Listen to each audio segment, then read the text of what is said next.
we'll be looking at the current estimates, which can be accessed through this page right here, or you can go over to this page. And the difference between these two pages is that this one over here, the current estimate, are the ones that haven't been validated yet, which is why it's called events in commercial step. On the page over here is the one that is operational, and the one that's in the execution step. So when you head over here, you can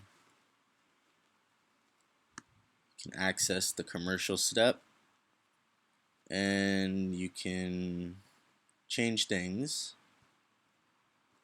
by clicking these over here, by changing the order, and multiple pages.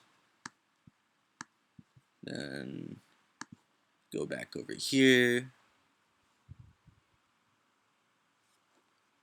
and then when you click over here in the history, these are the ones that are finished or rejected, aborted. Doesn't matter. It's just the one that isn't needed anymore.